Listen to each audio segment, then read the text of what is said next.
Hey, RetconRaider here. Today's episode is dedicated to Dakrim, who of course is the viewer behind our resident Antiquarian. Not only is he one of the growing number of people who are helping to support the channel, but he's also recently started up his own YouTube channel. I'll include a link in the description if you feel like checking it out.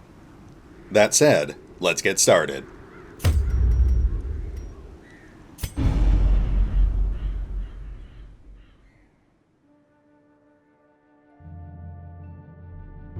Demetre and the others returned from the cove in surprisingly good spirits. While Fox did still have some misgivings, Carol seemed convinced that Demetre could be trusted. As far as I was concerned, that was endorsement enough to let Demetre stay. She would be allowed free reign of the hamlet, just like before, but I did quietly instruct Gwydden to keep an eye on the young woman, just in case. As for me, I was once again well entrenched in the obnoxious world of bureaucracy and finances. As the hamlet grew, so too did the costs of keeping it running, and once again our expenses were threatening to bankrupt our entire enterprise. I quickly set about assembling a team to accompany Dakrim back into the Warrens, but this proved somewhat problematic. The Antiquarian, still remembering the strange beasts that infested the place, was insisting on the use of stealth and guile rather than simple brute force. While many of our recruits were more than willing to face off against a few monsters, few of them were willing to explore those old tunnels without the benefit of torchlight. Fortunately, there were a few exceptions. Rowan was quick to make it clear that she feared nothing, not even the darkness. Anuk also volunteered, confident that his keen senses would allow him to navigate through the Warrens even without the benefit of torchlight. Varnas also requested to be part of the expedition, which was a bit of a surprise given that he generally kept his distance from most of the other recruits, but I guess he was making an exception. Regardless of their reasons for volunteering, I was nonetheless grateful that they had. If their efforts could refill our coffers, then our beleaguered little hamlet would survive for at least a little while longer.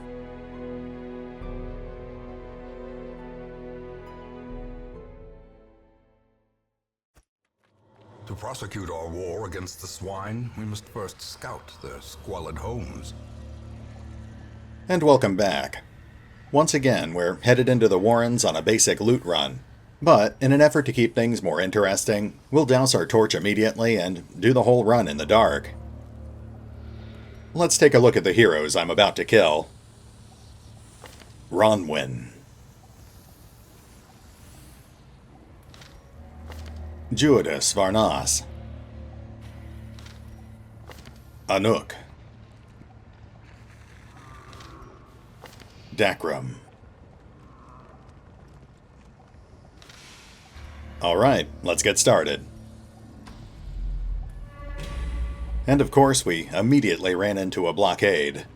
There are plenty of other routes we can take, so rather than waste a shovel, we'll just turn around and go a different way. Oh, and of course we need to douse our torch.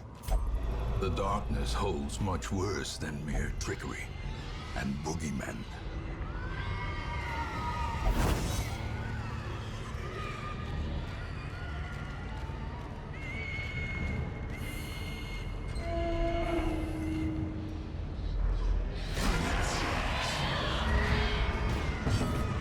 Okay, they're starting us off with a medium difficulty fight. Stress is the biggest killer in dark runs, so we'll want to start by focusing on that drummer.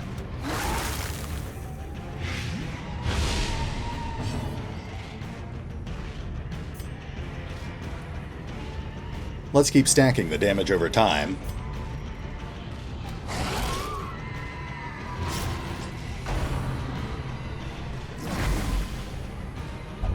And of course, Anuk has immediately contracted a disease. Our dark run is off to a great start. How quickly the tide turns. Okay, Dakrim is pretty fragile. Fortunately, we planned for this. Varnas is our dedicated tank for this run, so Dakrim will just hide behind him.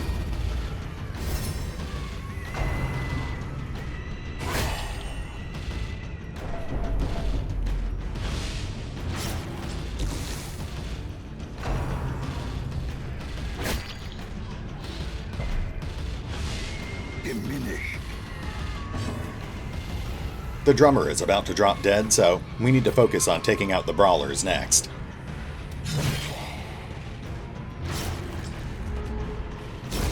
A death by inches. Such a terrible assault cannot be left unanswered. Oh good, more diseases. A damage debuff. Well, that's about the worst thing possible to have on our damage dealer, but at least it doesn't affect bleeding damage. Our current party is pretty heavily geared towards dealing damage over time, so hopefully we should be fine. Confusion, nerves, and panic.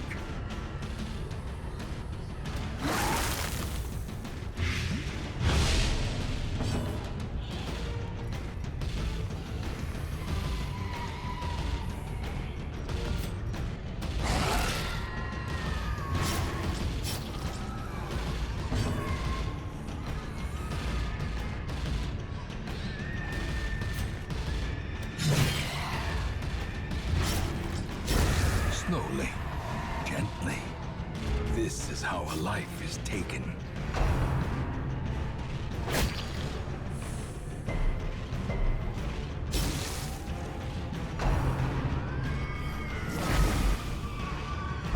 Oh, for goodness sake. At least rabies partially cancels out creeping cough. Okay, both of these enemies are about to drop dead, so now we can take care of some healing.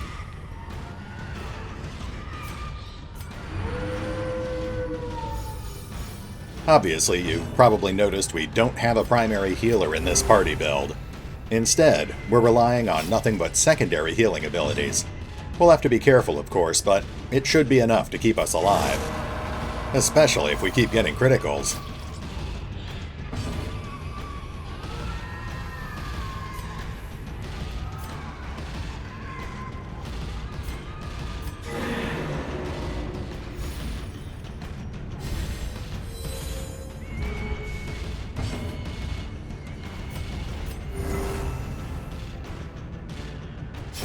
Great is the weapon that cuts on its own. Compassion is a rarity in the fever pitch of battle. Seize this momentum. Push on to the task's end. Alright, aside from all the diseases, that wasn't actually a bad start. That bone altar will also help further counteract the effects of the creeping cough.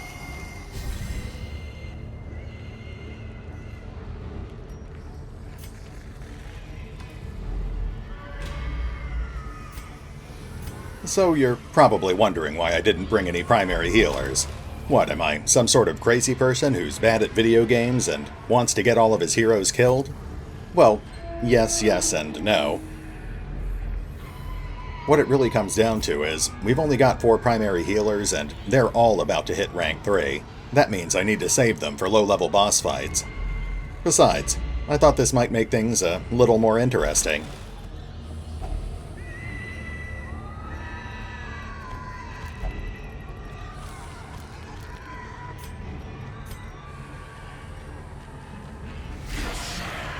Okay, this should be a pretty simple fight, though being surprised does complicate things. Bronwyn's stress is getting pretty high, too.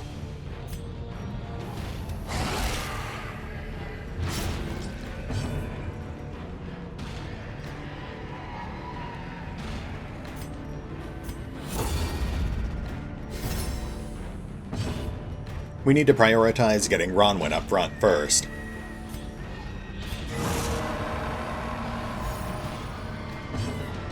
Oh, wait. She can actually attack from where she is. Well, that makes this a whole lot easier.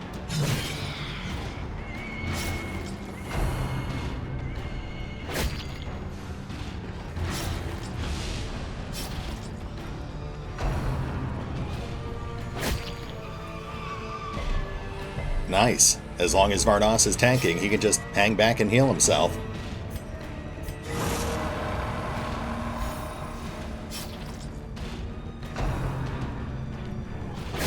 Whoops. And of course, as soon as I said that, Guardian wore off and Dakrim got stabbed.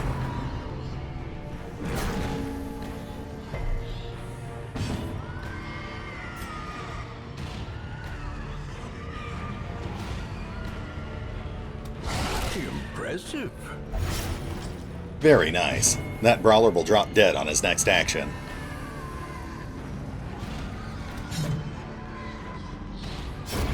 The slow death. Unforeseen. Unforgiving.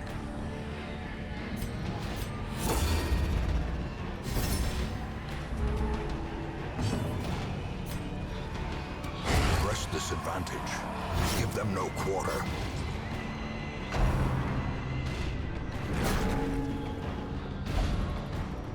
Okay, the caster's about to drop dead, so let's do some healing.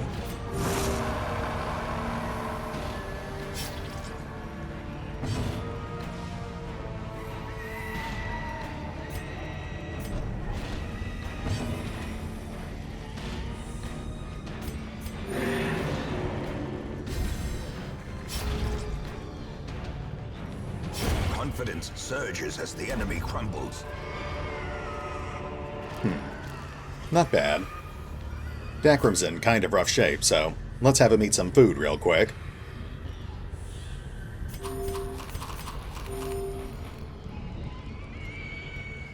And I think we're ready to move on.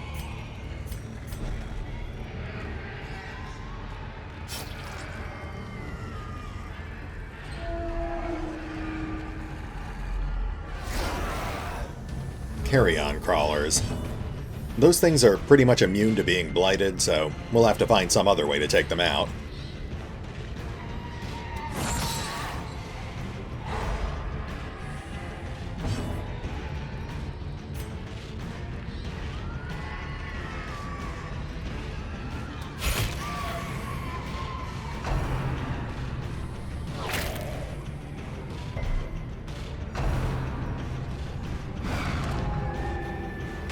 Oh, good.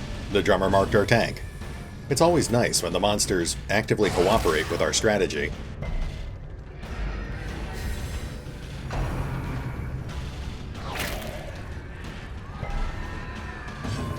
Let's see if Rowan can take out that drummer. Destroyed. Very nice. Now we really just need to beat the rest of these guys to death. Continue the onslaught. Destroy them all. Another one falls.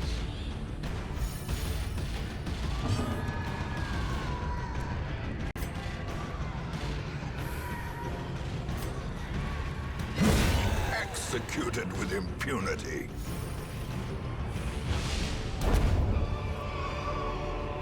Be wary. Triumphant pride precipitates a dizzying fall. Not bad.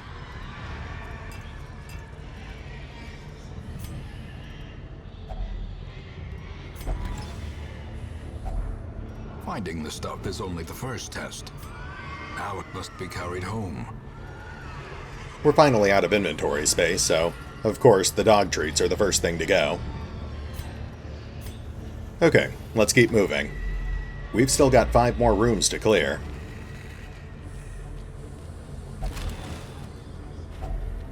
If only treasure could staunch the flow of otherworldly corruption.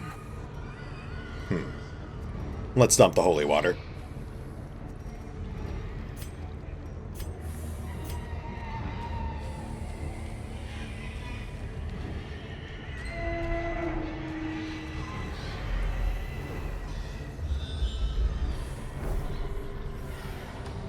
Looks like things are pretty clear ahead of us.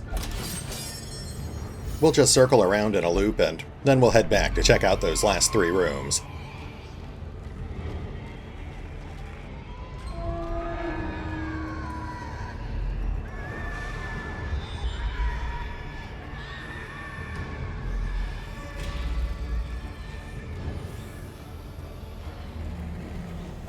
Such blockages are unsurprising.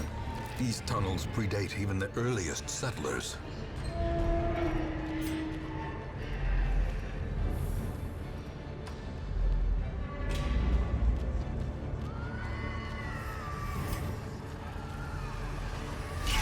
Of course. I guess every dungeon has to have at least one vampire fight.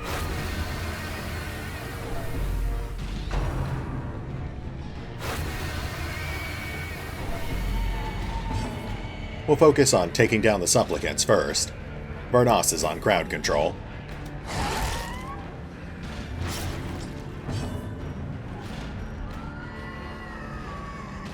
I wonder if abominations can be infected. They're basically werewolves already.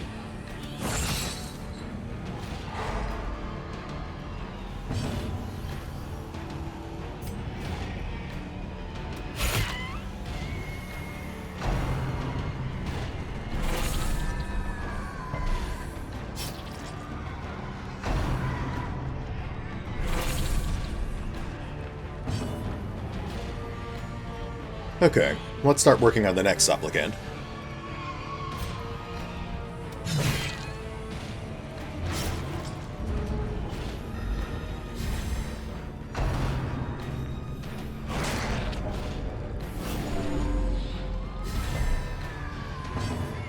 Varnas is still on crowd control, though the supplicants are lined up for a blight attack.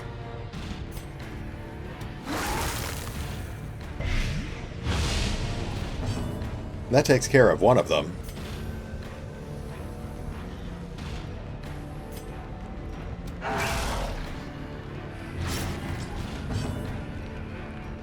We need to do a little more damage to the other supplicant. I guess Dakrim can take care of that. Their formation is broken.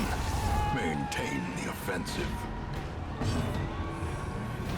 We're pretty much done at this point. As the fiend falls, a faint hope blossoms.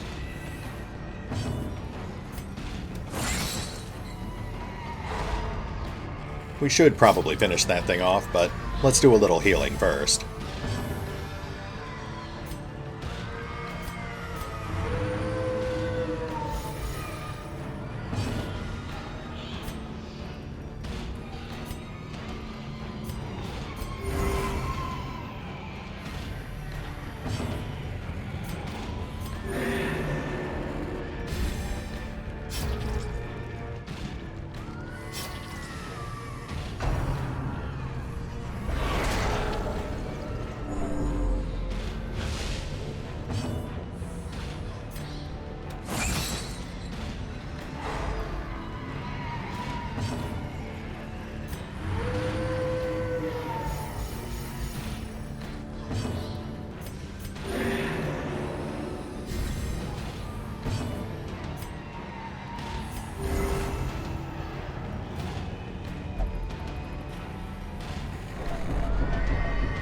Whoops, I guess we pushed things a little too far.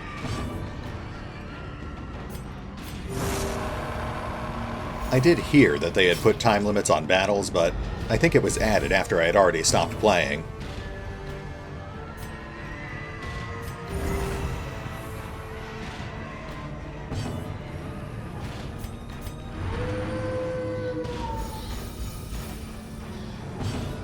I wonder how much longer I can get away with this.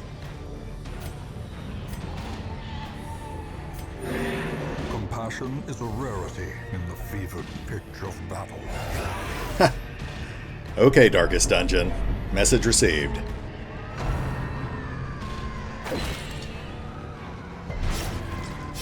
Let's wrap this up.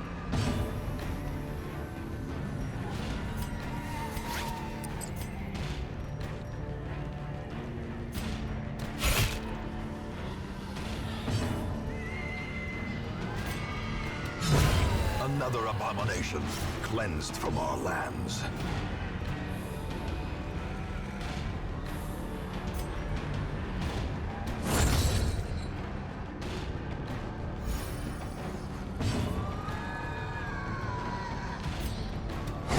Begone, fiend.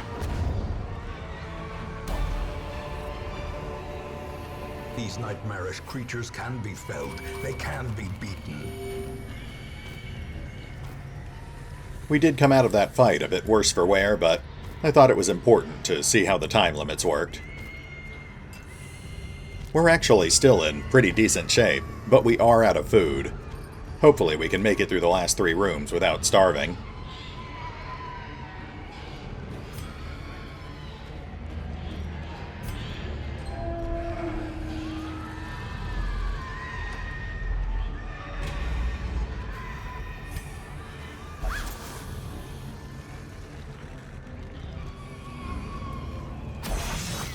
Here we go. Cruel machinations spring to life with a singular purpose. Oh, nice. I think things just got a little bit easier.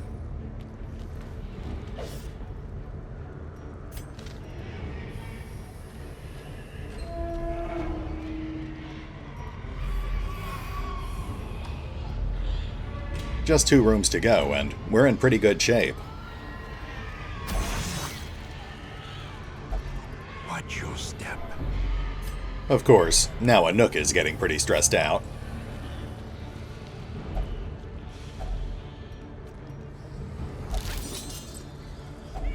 A fortune waiting to be spent.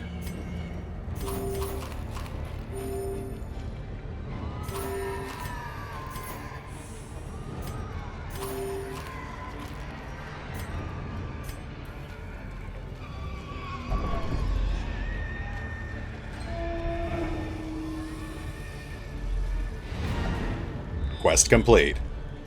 It looks like the last room is empty, so we might as well finish exploring before we leave. Really? Darkest dungeon, come on. The requirements of survival cannot be met on an empty stomach. Alright, Anuk is crazy, but that's fine. We're leaving anyway. And of course he went crazy for nothing. Let's get out of here. The twisting tunnels seem a little less impossible. At least we're walking away with a decent amount of gold.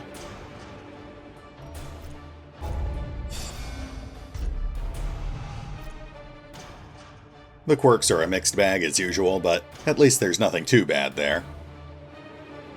Let's head home.